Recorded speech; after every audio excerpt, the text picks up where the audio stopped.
My philosophy was basically that, you know, we got a long time to be dead. What's the rush, and why not have fun while we're here? I didn't come here to have a bad time.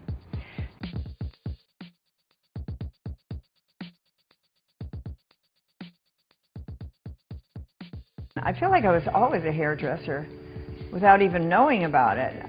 I used to cut paper dolls and rearrange their hair. I know everybody. I know who they are and where the bodies are buried. I think my first addiction, let me say, was glamour. And I remember staring at these haunting photographs that my grandmother had of Joan Crawford and Hedy Lamarr, and looking at their hair. Because I was never in a beauty salon before I was a hairdresser. I never heard of it. My mother did her own hair with some iron she heated up in the kitchen, and my grandmother set her hair in rags, which I always thought was fascinating, but I had no idea you could go to school and learn how to do hair.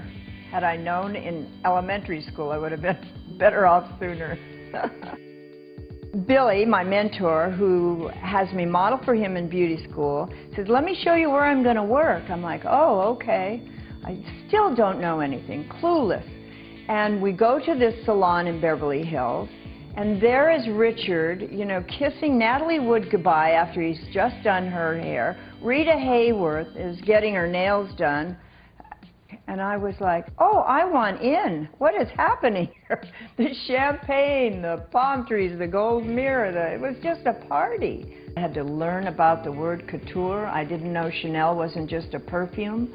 I think that fashion comes from the streets, and I've always had that eye to see what people are wearing on the streets. Truly, when I was coming into doing hair, I was very, very young. And one of the reasons I wanted to write my book, I wanted to talk to all the people who were new coming in when I was in my 20s that are coming in now, that I had the stories that were about my heroes, and a lot to do with hairdressing and fashion and the music and the life.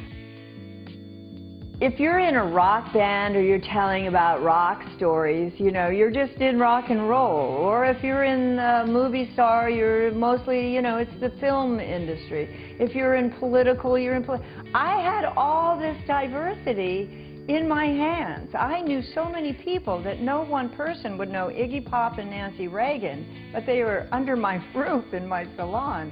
People that would never go to the same party were at my party.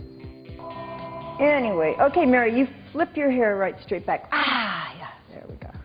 Alcohol was flowing.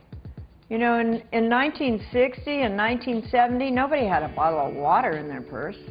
And the progression of that was kind of, you know, well, if one is good, five ought to be better. And it just progressed. And you know what I believe? I believe that the soul is never loaded, that the soul is never drunk, that the soul is never out of your life and in your body and what you're experiencing. And I really felt the recovery part of my story was going to bring hope to those that I could maybe help that wouldn't have to do the same things that I had to do as a mother, as a girl, as a wife, and as a friend.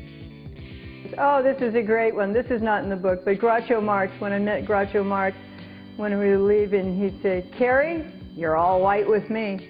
You know, people say, "Oh, is this a tell-all?" I said, "This is my first book, not my last book."